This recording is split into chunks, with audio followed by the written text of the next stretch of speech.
अंकित के गायब होने के बाद पूरा भलगांव दहशत में था। अब उस घर की खिड़की में 3 परछाइयां दिखती थी और हर रात वे बदलती रहती थीं। कभी हंसती, कभी रोतीं, कभी किसी को इशारा करतीं।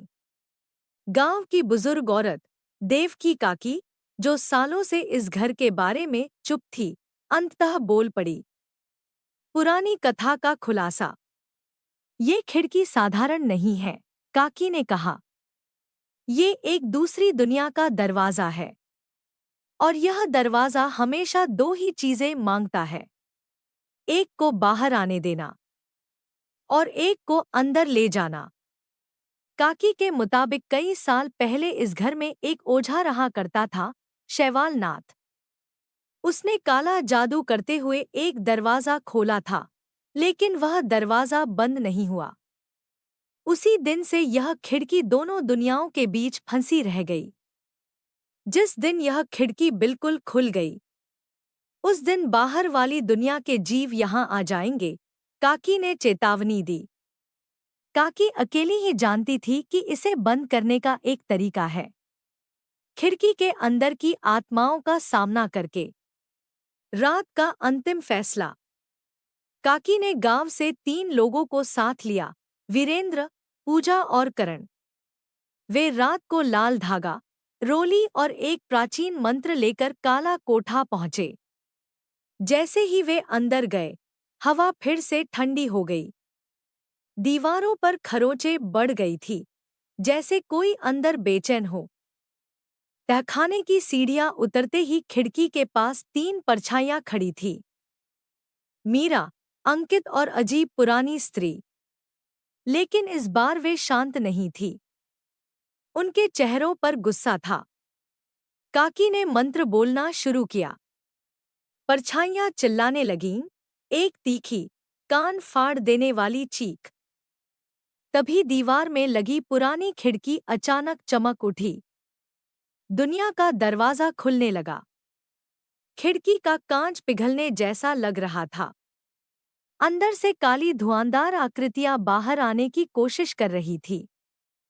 काकी ने तेजी से लाल धागा खिड़की पर फेंका, लेकिन धागा जैसे किसी आग में गिरकर जलने लगा।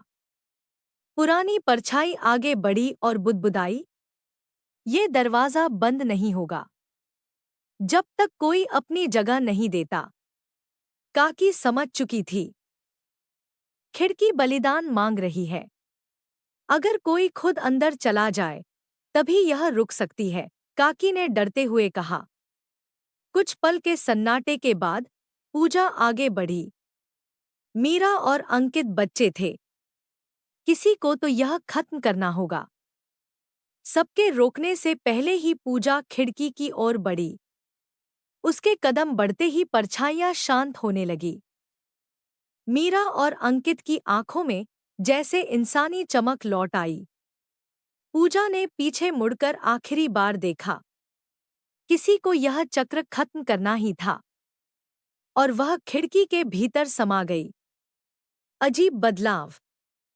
कुछ क्षण बाद खिड़की का कांच पत्थर की तरह कठोर हो गया। परछाइयां गायब हो गई। मीरा और अंकित की आत्माएं भी मुक्त हो चुकी थी।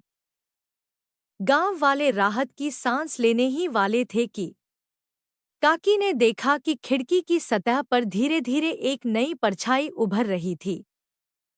पूजा की। लेकिन यह मुस्कुरा नहीं रही थी। यह चुप खड़ी थी, जैसे किसी अगले की प्रतीक्षा कर रही हो। पूजा के बलिदान के बाद पूरा भलगांव मान रहा था कि शाप खत्म हो जाएगा। काला कोठा को बंद कर दिया गया। खिड़की को लकड़ी के मोटे पट्टों से जड़ दिया गया। लेकिन असली डर तो अब शुरू होने वाला था।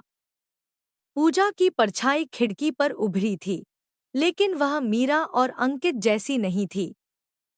वह बिल्कुल स्थिर थी, जैसे किसी गहरे विचार में खोई हो। कुछ दिन बाद गांव के बच्चे खेलने के लिए गलती से उस घर के पास पहुंच गए।